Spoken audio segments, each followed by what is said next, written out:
Every minute, Singapore ports handle more than 1,000 tons of cargo. But the world's second busiest port is in danger.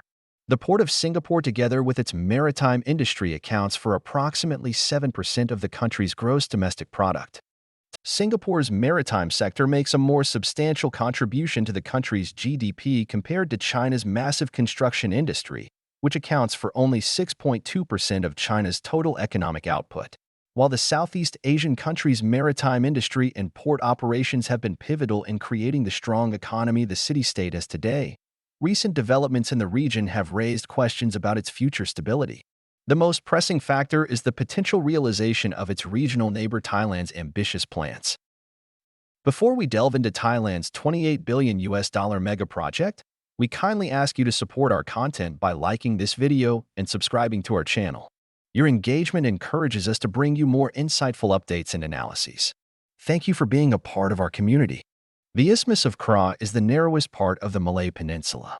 The land strip sits between the Andaman Sea to its west and the Gulf of Thailand to the east, sometimes referred to as the Devil's Neck, as it prevents shipping across the two bodies of water. Thailand has ideas to transform this strategic location into a major transportation hub. Aimed at enhancing connectivity and trade in the region, the proposed developments include the construction of a canal or a railway line across the Isthmus of Kra, providing a shortcut for maritime traffic. The 100-kilometer journey will cut across the Kra Isthmus and would connect the Pacific Ocean and the Indian Ocean without requiring ships to sail down along the tip of Singapore through the narrow Malacca Strait, which is known to experience congestion, collisions, and even piracy. One of the most important and busiest waterways in the world, about 90,000 ships pass through the Malacca Strait every year, carrying approximately 25% of global trade. The geography of the Strait of Malacca makes it very susceptible to piracy due to its narrowness and surrounding rivers, which make it ideal for pirates to evade capture. A total of 55 incidents were reported in 2022, making up 65% of all piracy incidents in Asia. Traveling through the Kra Isthmus would not only avoid the piracy-stricken waters, the shortened distance would save vessels a potential 3 to 5 days in sailing time. The idea of creating an alternative route to the crowded Malacca Strait may be ambitious, but it's not at all new. Plans for such a shortcut, whether by land or canal, date back to the 17th century, predating modern Thailand, in the Ayutthaya Kingdom. Then Thai King Narai the Great considered the possibility of building a waterway to connect Songkhla with Merit, now Myanmar, but the idea was discarded as impractical due to technological limitations of that time.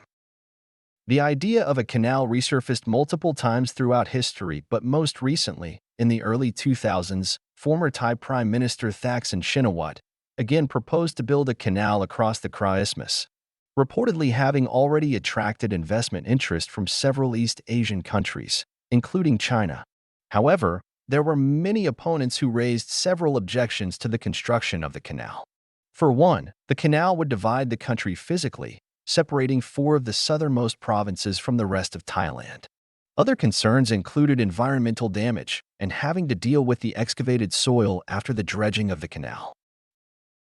Just 3 months after attaining premiership in August 2023, branding himself as the nation's chief salesman, Thai Prime Minister Srettha Thavisin traveled around the world to court foreign investments to boost Thailand's stagnant economy.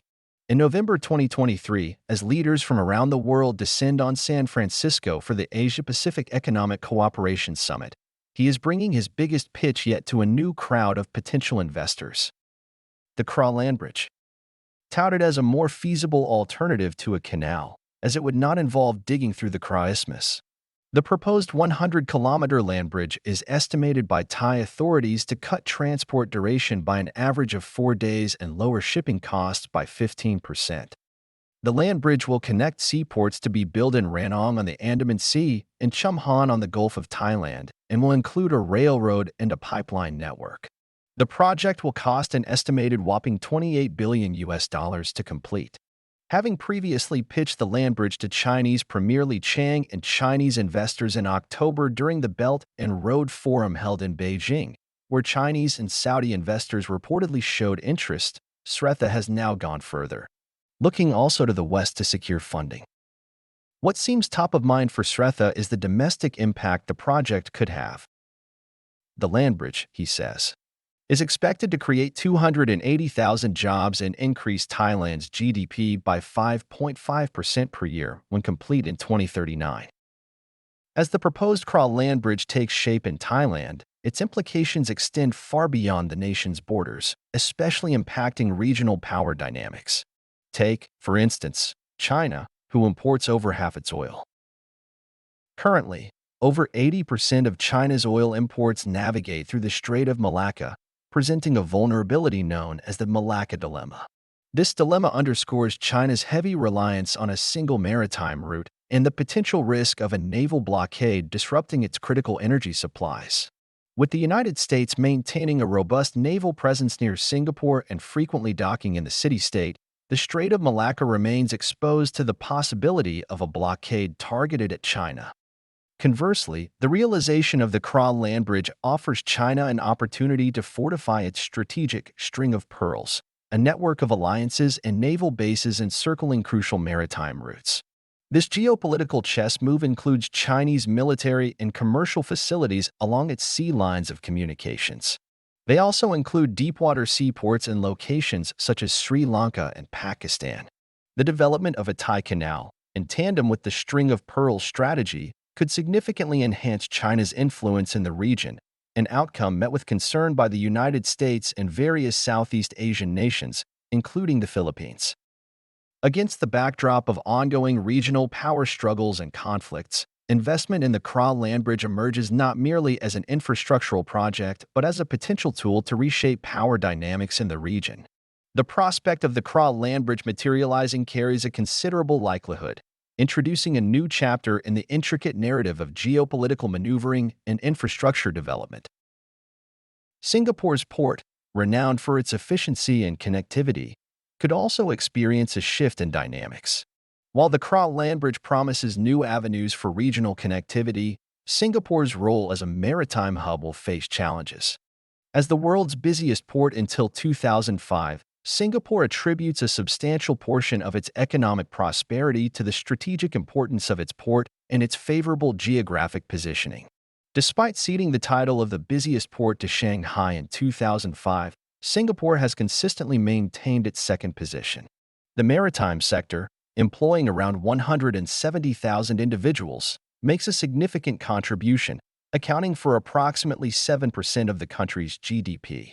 The Port of Singapore, being so close to the Malacca Strait, serves as a focal point for around 200 shipping lines, establishing connections with over 600 ports worldwide. Singapore's global connectivity is pivotal to its standing as a premier hub for container transshipment. In 2022, the port handled over 37.3 million 20-foot equivalent container units, welcoming an average of 140,000 vessels annually. In the face of potential competition from the Kra Landbridge, Singapore is no stranger to overcoming challenges posed by rival ports. Despite strategic locations along the Straits of Malacca, Malaysian ports such as Tanjung Pelepah and Port Klang have consistently trailed Singapore's terminals. Singapore's ability to attract business is attributed to factors like efficient operations, overcoming congestion, and adapting to shifts in global shipping alliances. With world-class infrastructure, advanced port facilities, and state-of-the-art container terminals, the Port of Singapore remains a global maritime leader. Equipped with deep-water berths and efficient cargo handling capabilities, it boasts unparalleled scalability for transshipment operations. The port's integrated logistics ecosystem, comprising warehouses, distribution centers, and value-added services, further bolsters operational efficiency, fostering seamless supply chain connectivity. While the potential development of alternative shipping routes, such as the Kra Landbridge, poses a challenge to Singapore's maritime sector, the nation acknowledges the inevitability of Thailand pursuing its own infrastructure projects. Singapore recognizes the importance of focusing on enhancing its capabilities and competitive advantages to remain relevant in the evolving landscape of global trade and maritime activities.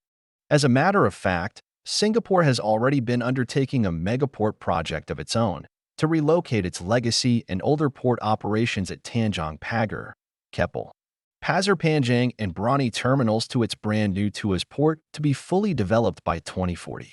The $14 billion Megaport will build the world's biggest automated port, doubling its existing space, and will feature drones and driverless vehicles.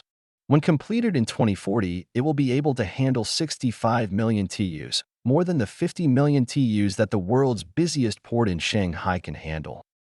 Singapore's port isn't just a harbor, it's a strategic masterpiece that outshines the competition, making it a maritime powerhouse. Beyond its port's impressive capabilities, Singapore's transshipment ecosystem is a web of connectivity. Major shipping lines crisscross the globe, converging in Singapore's ports. Changi Airport, which offers top-notch airline connections, allows the airport to serve as a major air cargo hub. The multimodal transportation infrastructure, which include roads and rail links, further strengthens connectivity options through Singapore, making this city-state an attractive choice for global trade. But it doesn't end there. Singapore's free trade zones play a pivotal role. With 9 zones, 7 for maritime cargo and 2 for air cargo via Singapore Changi Airport, these hubs offer seamless transit trade. Goods stored here skip customs documentation, enjoying a swift entry to the market. It's not just storage, it's a 72-hour free pass for import, export cargo, and a 14-day grace period for transshipment. With large volumes of transshipment activities, Singapore continues to push for more digital standards and solutions across the supply chain. For instance, while most cargo shipments still rely on physical bills of lading, which requires to be passed through many hands before reaching the end recipient, Singapore passed a bill in February 2021 to recognize electronic bills of lading. So you see, despite the allure of the Kra Landbridge promising to shorten the time taken and eliminate the need to navigate the narrow Malacca Strait, Singapore's ports stand as a beacon of resilience and adaptability. The Kra Landbridge proposes change, a shortcut through the terrestrial expanse. Yet, Singapore's ports offer more than just efficiency. They embody a legacy of maritime excellence. The Malacca Strait, once a bottleneck, becomes a testament to Singapore's strategic prowess. As the world contemplates new routes and landscapes, Singapore's maritime saga continues. It's not merely about the journey, it's about the experience. The seamless connectivity, efficient customs procedures, value-added services, and the embrace of digital innovation, it's a story that Singapore tells every day in the language of global trade. The Kra Landbridge may promise change, but Singapore's ports deliver more than just cargo. They deliver a legacy, a promise, and a connection to the world that endures far beyond the confines of any strait. Will Thailand's land bridge become a reality? Let us know in the comments below. If you found this information valuable, please take a moment to give the video a thumbs up and subscribe to our channel for more content like this, and hit the notification bell to stay updated.